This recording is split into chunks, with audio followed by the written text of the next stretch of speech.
everybody, welcome to another Mike Talk here at Song and Sword. We proclaim Jesus with the song of grace and sword of truth.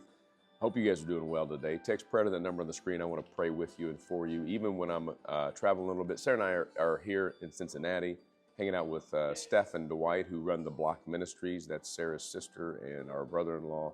And it's a chance for us to hang out with them, encourage them in ministry, them encourage us. We're over here because we use this as an excuse to come see them for a night because we are getting ready to go. At least I'm getting ready to go to a men's retreat. Sarah's going to stay with her sister.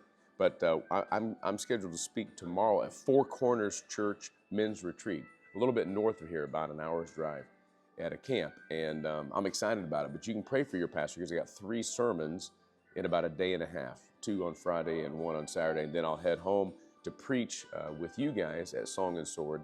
And looking forward to being with you guys. God bless you guys for everything that you're doing. Shout out to Ernst and Jerry for helping us with a tight spot with the rain the other day. God bless you guys, and grateful for you. Praying for you, Grace, and your hands. And so just know that you're in our prayers, and we love you. Hal and Wanda, as always, shout out to you guys. Love you.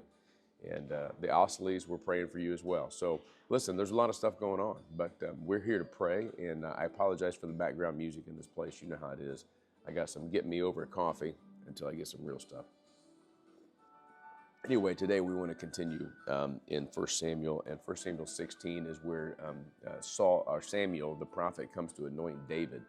And I want to read this story and make a simple point for us today, because actually this is part of the sermon that I'm going to preach to the men that gather together, about 100 guys, I guess. But 1 Samuel 16, the Lord said to Samuel, "How long are you going to mourn for Saul, since I have rejected him as king over Israel? Fill your horn with oil and go. I am sending you to Jesse of Bethlehem, because I've selected for myself a king from his sons." Samuel asked, "How can I go? Saul will hear about it and kill me." The Lord answered, "Take a young cow with you and say, I have come to sacrifice to the Lord. Then invite Jesse to the sacrifice, and I will let you know what you are to do. You are to anoint for me the one I indicate to you."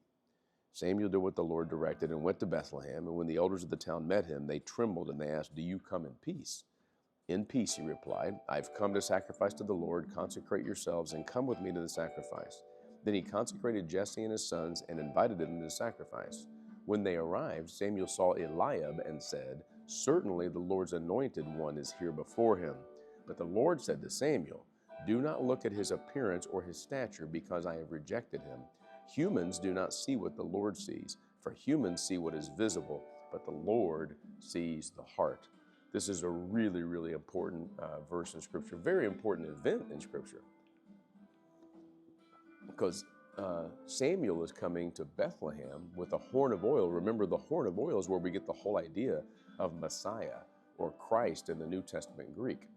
The idea of pouring oil over somebody's head means they're the anointed. We'll talk about that in the coming days. But Samuel has gone to pour the horn of oil over David's head to proclaim that he's the anointed of God. He's the next king. Saul has been anointed, but remember, he was rejected by God because of his disobedience. But that's not even the point of what I want to say today. By the way, do you see how scared the elders of Bethlehem are when the prophet comes to town? It's like, oh no, are we in trouble? But he says, no, shalom, I come in peace.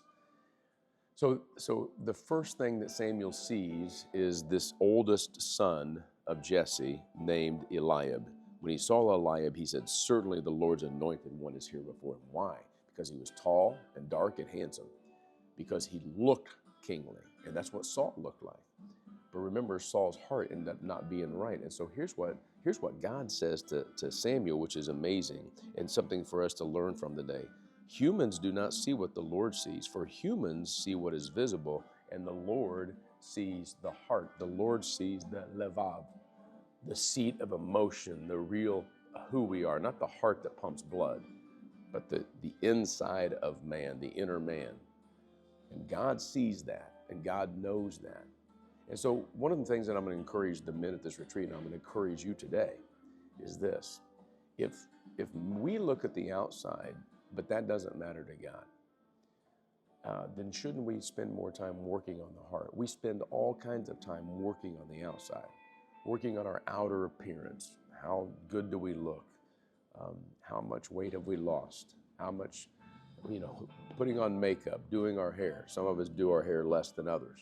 It's a beautiful time to be bald when it's windy like it was the other day. We spend so much time caring about what we look like, what people think of us when they see us, how we dress. Guilty as charged. But all those things don't matter to God.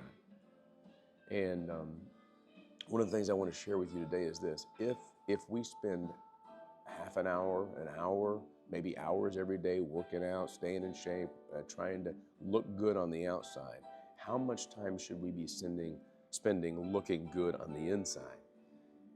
If God sees the heart, and that's all that matters, then maybe we should spend more time working on the heart. That's why we're reading through these books. By the way, I have to be the bearer of bad news for you today. Time changes this Sunday. So if you're coming to church, make sure you set your alarms or your clocks back. You actually lose an hour. So I spring forward. I'm sorry, you put them from 5 to 6. I've messed you up now, but you know how to do it. You lose an hour basically. So get some extra sleep on Saturday night and you'd be there. But while you're thinking about that, think about this. We tend to judge people by how they look. People think how I look is who I am, but that's not who I am. Who I am is who I am on the inside.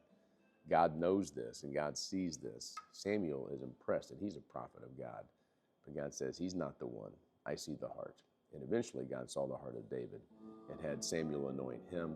Today, let's work on our hearts more than our appearance, because that's what God sees. Peace.